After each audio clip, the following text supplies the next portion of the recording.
right. Well, good evening, everyone. Grace and peace. Welcome, welcome, welcome. It's a joy to have all of you here, and that, of course, includes those joining us online.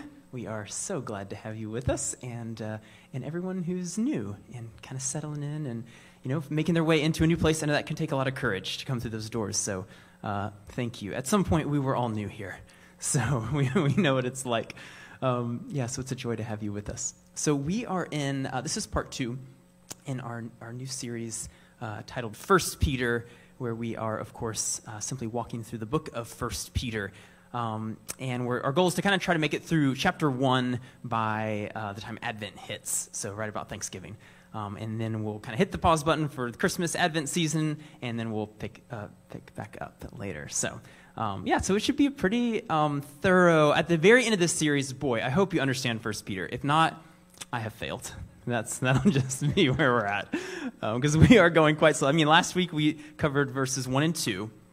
This week we'll be in verses 3 through 9. So, I mean, you can tell we're not exactly like flying through this thing. We're not doing a chapter a week or anything. So, anyway, hopefully it sinks in and connects. So the title of the specific message tonight is Why Faith? Why faith? You could kind of hear in a lot of our songs the themes of stepping out on the waters and the image of God's a shield that kind of acts as like a shield of faith, which we'll come to in the message later. So hopefully you're kind of already picking up on the theme tonight. So I want to start by reading verses 3. We'll just read 3 through 5. At the very end of the message, I'll kind of cover 6 through 9, and we'll kind of incorporate that in. So starting in verse 3 of 1 Peter.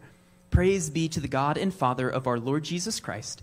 In his great mercy, he has given us new birth into a living hope through the resurrection of Jesus Christ from the dead, and into an inheritance that can never perish, spoil, or fade. This inheritance is kept in heaven for you who, through faith, are shielded by God's power. Can you hear it? See the image?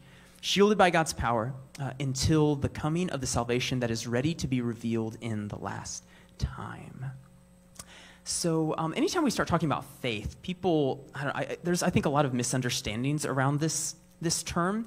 And so I want to start by sharing, this is a little excerpt from the wonderful book Alice in Wonderland. Most of you probably have more seen the movie.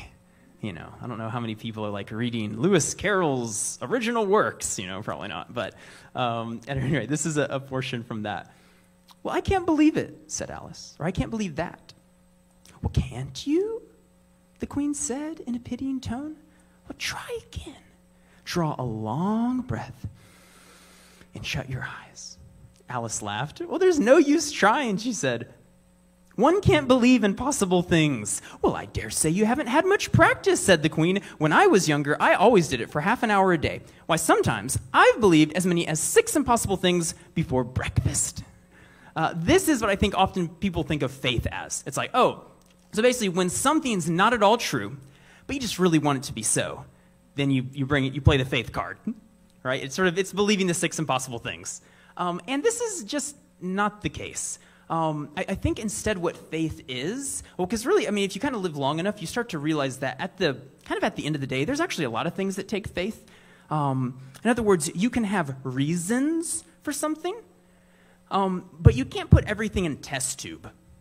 And in fact, a lot of the things that matter most in the world can't be put in a test tube and just experimented on to where you're like, aha, fact, I just know it. Like our whole kind of deconstruction series that we did last time, or a few month or so ago now, and that went for a while, it was a few months.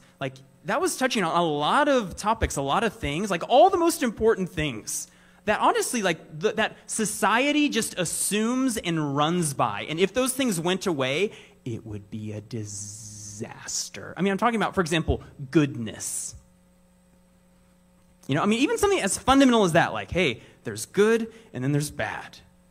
Well, guess what? There's a whole lot of faith in that concept. Now, you can have reasons for it, but there's no knockdown argument. That's just the proof where everyone, reads that article or something and it's oh, now I believe. Yep, no faith required. There's a certain element of faith operating, even something like goodness.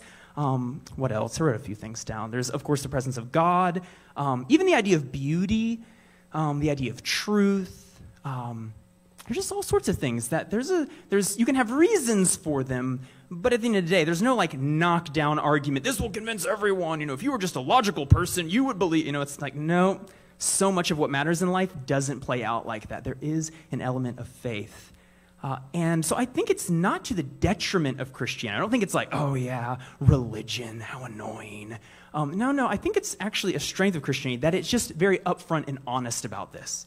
Like, look, there is an element of faith. That's true. And there's certain things that just can't be experienced until you start to step into them. And it sort of takes that certain, even it's cliche, but true, right? A certain step of faith. And then you step out and then you're like, oh, now I see kind of what they're talking about, Yeah, there's something, I think there's something to this idea. And you might say that it's not that it's not irrational. This is the problem with like the Queen, this quote, I just can't believe impossible things, Well, just go ahead and try. Is like that's sort of faith as irrationalism, as rejection of the rational, instead of trans-rational. Like it transcends but includes the rational, right? It doesn't reject it, but it takes it as sort of, yes, there are reasons for certain things, right? And that's important and have reasons for why you believe, everything from God to trusting, the resurrection or whatever. Like, it's good to have reasons, but there's no like knockdown, here you go, if you just, see the logic. So it includes the reasons, it includes the rational thinking part of us. I don't like when church becomes a place where we check our brains at the door. It's not a virtue, right? So it includes that, and yet it does transcend it and go beyond it. And it does, Christian faith, Christ does ask us to take some steps into the unknown, to step out on the waters, as we sang. Like, that is for sure a huge part of this. So I think in the end, you might say that a good word for faith is trust. Trust. I think that's a lot of what's happening in that word faith. It's about, okay, God, I'm going to trust that you are. I'm going to trust that you are as good as Jesus revealed you to be. I'm going to trust that the scriptures, in all of their messiness and beauty, somehow point to the truth of who Christ is. And I'm going to trust, God, that I can go through life like this rather than like this. Right? And this is where I think faith matters, because as we'll get into in a little bit, suffering hits us, and it's real easy to get real bitter quick. Right? You kind of start off as a child, and it's like, yeah, the world's beautiful. And every child, or hopefully, unless there's been like serious abuse, they're open-handed, right? They're like, yes, the world, but what happens? Life just smacks us. And all of a sudden, we're like, oh my gosh, this is the world? This is life? And it's real easy to get real, like, rigid, which is kind of my big idea for tonight. If you're a note taker, you can jot this down. The word faith is not about believing 6 impossible things before breakfast. Instead, Christian faith is an orientation of trust towards the God we've come to know in Jesus. This trust allows us to remain gentle and relaxed throughout our life rather than angry and rigid. Can you hear it? Like this, I think this like really matters for people. And towards the end of the message, we'll have some stories of folks who I think this really matters. Faith really matters. It impacts us spiritually, our souls, our psychological state, our emotional state. It matters. So I want to kind of unpack this through this passage. So let's start with verse 3 again, where Peter writes, "Praise be to the God and Father of our Lord Jesus Christ. In his great mercy, he has given us new birth into a living hope through the resurrection of Jesus Christ from the dead." Let's start with that language of new birth. There's a lot of echoes here from our message last week. If you were here or if you listened later online, we talked about verse 1. He refers to this church that he's writing to as exiles. In other words, as sort of strangers and aliens in their own land, which of course they weren't literally. But he's saying this is what it means to be a Christian, is to be sort of a stranger. So it's a stranger to your culture in a sense. So we kind of had this phrase of strangers and seeds, right? Strangers to the surrounding culture in a way, seeds of kingdom culture. This is kind of what God calls us to. So now by strangers, hopefully it's not just we get real weird, be strange for the sake of being strange. Like, no, hopefully it's weird in a good way. In other words, as we apprentice ourselves to Christ, as we start to live his cruciform would be the theological term, kind of the way of the cross.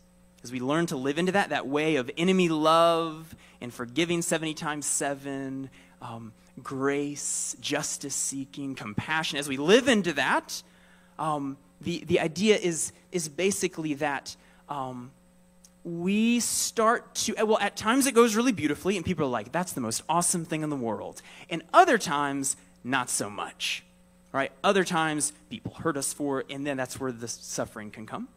So the idea is basically, as we live in that way, we become weird, hopefully in a good way, to our culture, and you might even say that, well, let me actually connect it to verse 3. So this is where I think the language of new birth is a nod back to verse 1. Because he says, you've been given this, praise be God and Father, who has given us a new birth into a living hope. So the new birth, I think this is a metaphor.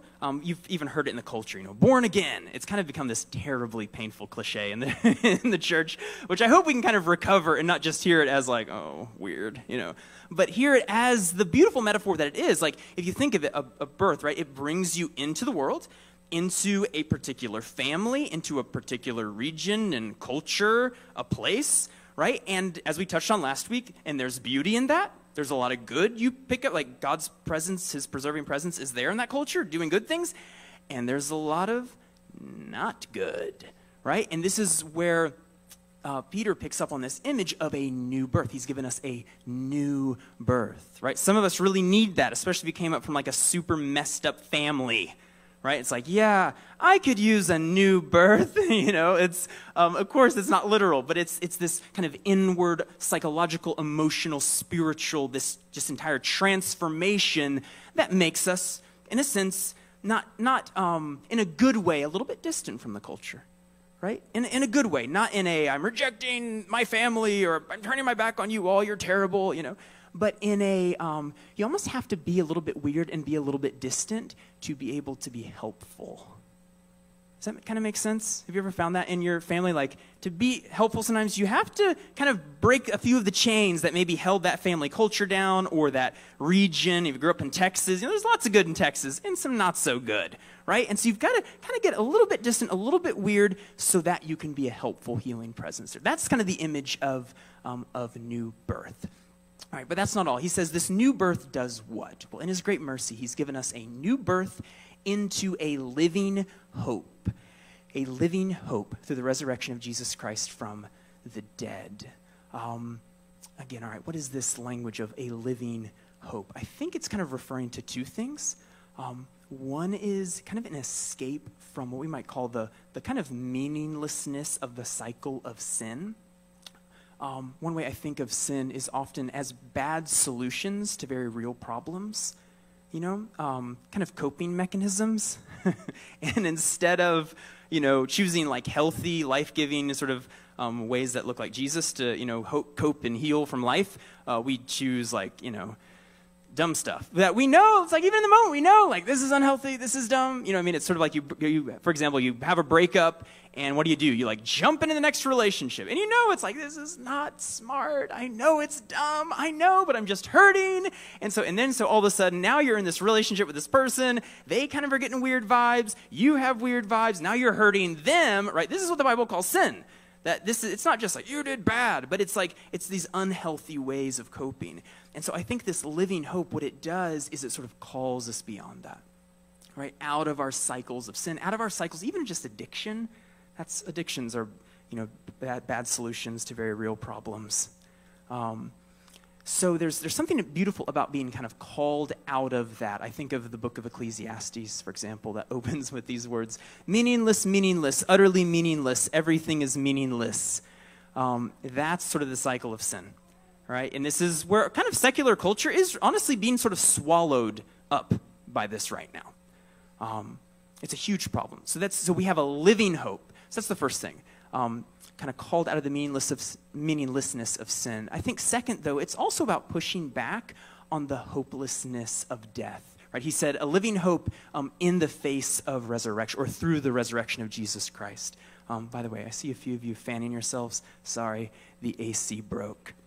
If you're joining us online tonight, you're the lucky ones. You got your air conditioning. A little. At least it's bad. I'm a forehead sweater. This could be a problem in a minute. I don't know. We'll see. This is like, I'll be like sweating nowhere else, and all of a sudden my forehead. So anyway, we'll see. All right, back to living hope. All right, so I think this is about pushing back on the hopelessness of death, right? You think of Jesus' resurrection, it's a hope. Why? Because it's super sad to think about the fact that you and everyone you hold dear will die, and then it's like the lights just go out. Like, that's it. It's like that's painful. I recently went to a funeral for my aunt in San Antonio about 2 weeks ago, and she was a wonderful woman. She had one of those smiles that like lit up the room, and the laugh, like the not subtle laugh, just huge smile. She was a really a beautiful woman, a warm presence in my life. And so we traveled down there. I was going to be with my uncle. That was, of course, his wife, and then my 2 cousins, Shelly and Kara, who I was close to. My family's kind of scattered all over the United States, so I didn't grow up like with a lot of, local extended family. And so even though they were in San Antonio, though, so like a little bit close, only 5 hours, so holidays and certain times we'd see them. So I was close to them. So we traveled down there a few weeks ago for her funeral, and I was sitting there in the service. And of course, it was at a church. She was a believer. She loved Jesus very much, served at the church and all the things. So it was very much a Christian funeral. And it struck me like just the whole atmosphere there, it was really interesting. I was contrasting it with where I was about 15 years ago. Those of you who know my story, I was kind of flirting with atheism about 15 years ago. And I remember going to funerals around that time, and I found them just the most depressing things in the world. I mean, just kind of like the worst. And I think at least a big piece of it was because of that sense of hopelessness, right? It's just like the lights go out, and that's it. And there was something so beautiful as I could kind of step back a little bit and see my uncle and cousins, and to see how, of course, were they grieving? Absolutely. Were they in utter despair? No. Why not? I think they have a faith, and it has led them to a living hope, right? And they trust that it's goodbye, but it's just goodbye for now, right? From God we have come, and to God we will all return through Christ, by grace, right? Cross and resurrection. And we trust that what God has done for Jesus, he will one day do for all people, right? And so that's where the Christian faith, it's a profoundly hopeful vision of life. And that matters. Like, that changes us. It changes even how we experience funerals. So that's the 2 things, I think, a living hope. What does that mean? I think it's about the kind of pushing back on the hopelessness, the meaninglessness of cycles of sin, and the hopelessness of death. So let me keep moving. Verse 3. For a little context about it, I want to get into verses 4 and 5. In his great mercy, he's given us new birth into a living hope through the resurrection of Jesus Christ from the dead. Verse 4, and into an inheritance that can never perish, spoil, or fade. This inheritance is kept in heaven for you. My guess is that inheritance, it's through the life, death, and resurrection of Jesus. As I said, from God we've come, to God we return. And so that's I think, what he's nodding to is that idea, that kind of eternity of living in the glorious, beautiful presence of God. Verse 5, which is where I really want to spend some time. You who through faith, you are shielded by God's power until the coming of the salvation that is ready to be revealed in the last time. You who through faith are shielded by God's power. I think that's such an interesting kind of image of faith as a sort of shield. Almost this, what does a shield do? It's protective, right? It's not like offensive, like attack with a shield. That'd be kind of weird. Instead, it's a defensive thing, right? And that kind of got me to thinking about, which is the definition I opened with, right? Faith as this trust in Christ that protects, that protects our gentleness, that protects that kind of open-hearted posture towards the world, that as we get older, man, it's just easy to lose. Too much suffering, right? It's just easy to lose. I think it's a little bit cheesy, but I've been, my brother-in-law, Josh, he's been taking me through the whole Marvel series, like the whole thing. Wow. It's a lot. I didn't quite know what I was signing up for. It's like, oh my gosh, how many like side stories are there? You know, so many. But a lot of them are quite well done. And there's, I think of it's a little bit cheesy, but I'm thinking of Captain America with his awesome shield. I'm like, does that shield ever break? What is the deal? You know, he throws it, bangs it on the ground, all the things, you know. And that's sort of the image I'm getting. Again, a little cheesy, but I'm getting that kind of a picture of faith, of this thing that it just doesn't matter. Like, no matter what we're facing, it just withstands. It just keeps going. Now, having said this, I should clarify that Peter is very clear what this does not mean. In fact, he spends most, if you know the book of 1 Peter, like the whole context is suffering, right? So just to be clear, what this is not saying, and what I'm not preaching tonight, is if you have faith, and if you've got that shield, you know, well, then nothing bad will ever happen to you. No worries. It's just going to, to be a Christian is to have no problems.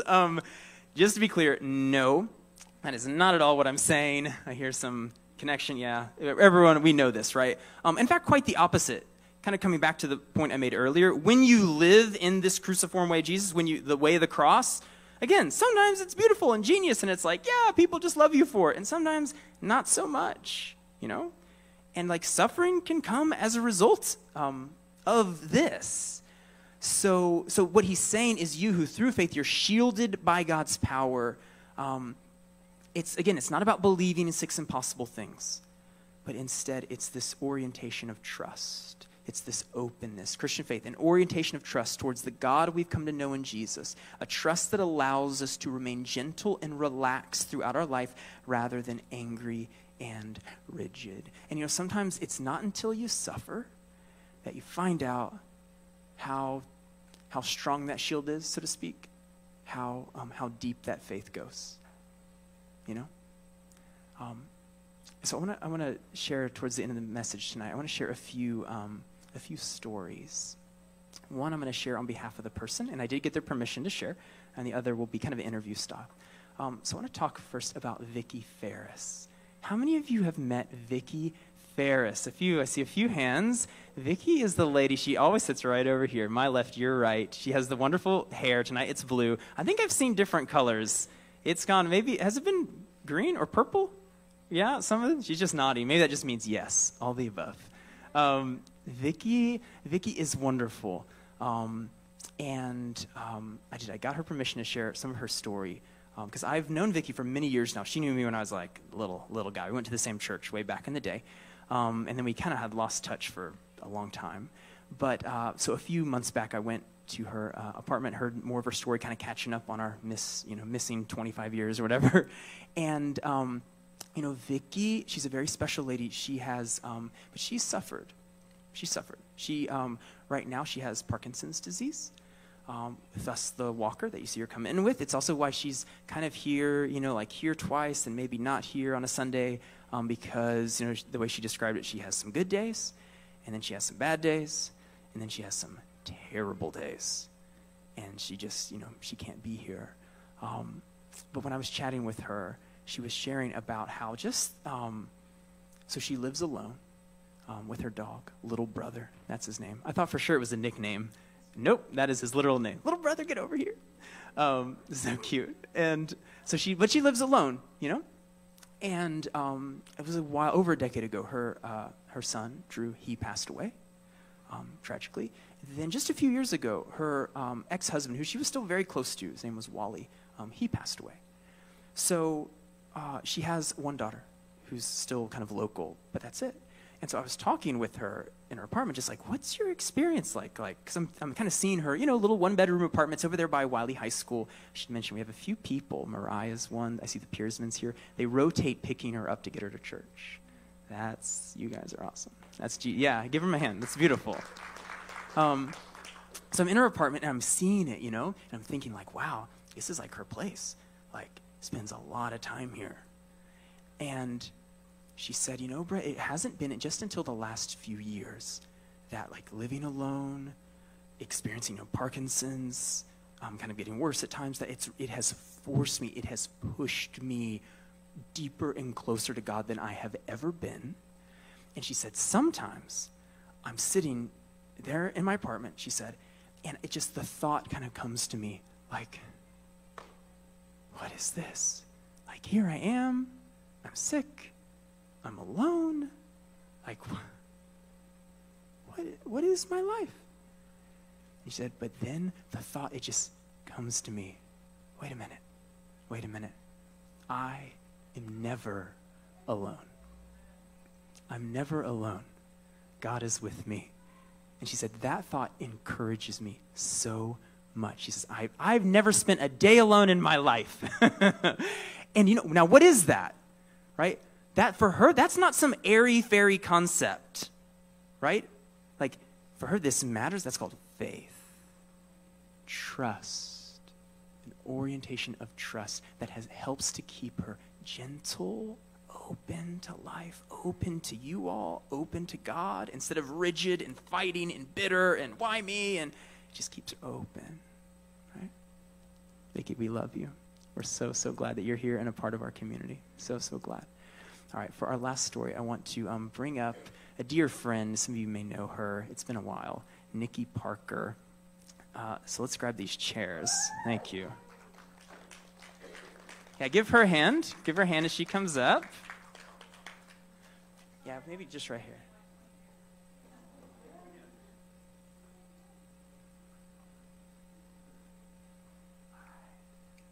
Here you go, friend.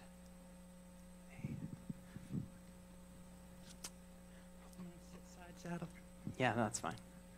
Nikki, oh my gosh, it's so good to see you. Thanks, Okay, it's so great to be here. A little background. And Nikki, she'll share more of her story in a minute, but Nikki, she's helped to start this community, but she hasn't been here in like a year and a half. 2 it's years. 2 years. It's been it's been a long time, just with COVID and all the things. So we're really, really glad to have her. So Nikki, obviously you have been through it, not just the last 2 years, but for a long time. So can you kind of bring, for those who don't know your story, kind of bring us into the loop? Like, what have you been through? What's up? I had a hip implant in 2013, and it failed. No, in 2009, and it failed. And so I've had a lot of complications ever since then because of the failure. And in the last 3.5 years has been the most problems. And I've had 23 surgeries in the last 3.5 years. Sometimes staying in the hospital for days, sometimes just day surgery, but always going home suffering and in pain. And my family's gone through it as well. They've heard me cry, they've heard me moan, they've heard a lot of stuff, especially this last year. This last year was the worst of all because usually I can like just bounce back and fake it till you make it kind of thing. And, I would bounce back and fake it till I made it. But this time, I've been on bed rest for almost a year now. I'm allowed to be here. They said I can start walking. So I've been on bed rest this year, and on top of that, it just seems like everything that could go wrong has gone wrong. So this year, I experienced the worst pain I've ever had in my entire life. Had natural children in childbirth, so I know how that feels. That hurts, and this is the worst pain I've ever had in my entire life. So bad that when they would do wound changes, I would literally be screaming and crying, and my nurse, who's known me for 3 years, was crying as well. It was it was pretty harsh and scary. Yeah. What right now? I know it's been maybe a few weeks since your last surgery. I don't know, a couple weeks or something. Yeah. So right now, what does a day in your life kind of look like? At least, kind of broad strokes. Well, right now it's slightly changed because the doctor said I could get up and move around. But I create too much fluid because of all the debris that was left behind from my bad implant. So for some reason, my body keeps creating fluid, so my leg will swell and swell. And so we've tried wound vacs and other things. Right now, we have a new guy who is trying a drain. So I have a hole in my leg and a tube in it and a thing that collects drain that I have to pour out every week or every day. And it's been mostly in bed, honestly. And, you know, it's really kind of stretched me in the sense of you kind of lose your identity when you're stuck in bed for so long. Like, I'm used to being mom and wife and caretaker, not the other way around. So I've really struggled with, what if, you know, who am I right now? Like, who am I? So that's been a really, really hard time for me. But, you know, but God's good. Yeah. Yeah. How, like well, you kind of alluded to some of the hard times. Like, have there, I mean, because you're a woman of well, I know you wouldn't say this. I think she's a woman of great faith. If I think the fact she has any sort of smile ever is pretty remarkable. But which we'll get to that in a minute. But have there been those times though, of just despair and just like, God has abandoned me? Like, this is just, yeah. What's that side of it been like? I think that faith, along with love and all the other things, are things that grow in us. So I have to say, because I've taken care of a lot of family members who were sick and dying, my faith solidified pretty strongly during that time of, I believe God is real. I've seen too many things. He's done too many things for me to think he's not real. I believe God is real. So I can't say like I ever got to a point where it was like, no, you're not real. But there was a lot of, why are you letting this happen to me? But, you know, I think we often think that we're supposed to, you know, have this cherry life and everything's supposed to be perfect as a Christian, and it's not. It's the only difference between me and my neighbor is that I'm a Christian. It's a question of how are you going to suffer? How are you going to make it through this? That's what makes us different, I think, a little bit. And so, you know, my faith has always been the thing that has kept me grounded. Because there are times when I've just wanted to curl up in a ball and cry and not deal with anybody. Yeah. Share with us a little bit more about that. You use the kind of metaphor of grounded. Like, how does faith play out for you? How has that kind of kept you going and kind of centered in Christ and able to endure? It keeps me going because I know that there's always hope. It keeps me going because I know that I've seen God do amazing things, even miraculous things. So I have to say that I just cling to it. It's like the only thing, because even Roy is the best husband in the world. We've been married 30 years on Tuesday. And he's the best husband in the world, but he makes mistakes, just like I make mistakes. So we can't really even 100% trust on this. But I can trust on God. That's the one thing I only know. I don't know anything else. I used to think I knew lots of stuff, but I don't know anything. The only thing I know is that God is my anchor. And there's going to be some really, really stormy times. There's going to be times when I can't see the shore. There's going to be times when I think I'm lost. But if you don't get out there in the storm, you won't be able to appreciate the peace and when time is good, you know. So that's what keeps me holding on tight, I think, is that. Yeah. Wow. Any if folks here are just kind of in their own season of suffering, I don't know, would you say anything to them, any input or perspective? Or that wasn't one you had asked me. It wasn't. Suffering is okay. It's okay to cry. It's okay to stomp your feet. It's okay because Jesus did. When he was in the garden, he was so overwhelmed, he wept and oozed blood, which is a true thing that they found out can really happen. You can be so overwhelmed that you cry blood. That's overwhelmed. So, to me, it's okay if we cry and if we stomp our feet and if I don't want to get up today and if I want to say, please, not today, please just give me one day where I don't have to talk about, this is the only thing I have to talk about. Please give me something new to talk about. Let me not talk about this. Just, come on, please. But I know that he gives me strength, and this is part of the walk. Part of the reason my faith is strong is because people like your parents and others shared their faith stories with me, and I was able to hold on to that when I wasn't sure God was real, when I was kind of like, are you real or are you not real? Their faith stories made me stronger. Like when I would hold on to those and go, yeah, but Greg Tilford said blah, blah, blah. And so I'm going to hold on to that, even though I'm scared and unsure. That was huge for me, to listen to other people's, especially if you're new believers or we're just going through a period of darkness. It's important for us to share our stories with each other, even the not good ones.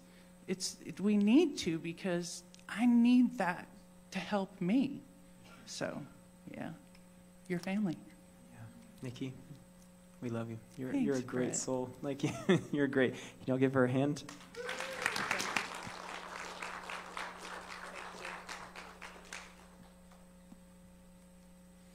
All right, to close out, could someone grab these chairs and take them off? I want to close this out with reading the verses that we didn't cover, at least in any depth. Although I think as I read, you'll be able to tell that we kind of have been talking about these verses all night. So this is verse 6 from Peter.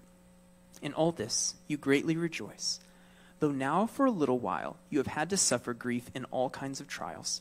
These have come so that the proven genuineness of your faith, of greater worth than gold, a gold which perishes even though refined by fire, so that that faith may result in praise and glory and honor when Jesus Christ is revealed. Though you have not seen him, you love him.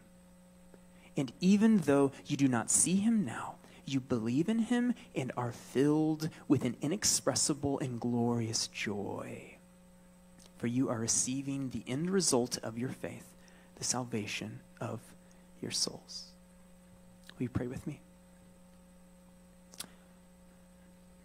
Lord, there is so much pain in our world. There are bombings and wars and echoes of wars. There's famine. There's children dying before their time, sickness, cancer, surgery after surgery, families separated at borders, unchecked greed in a belief that it's actually good.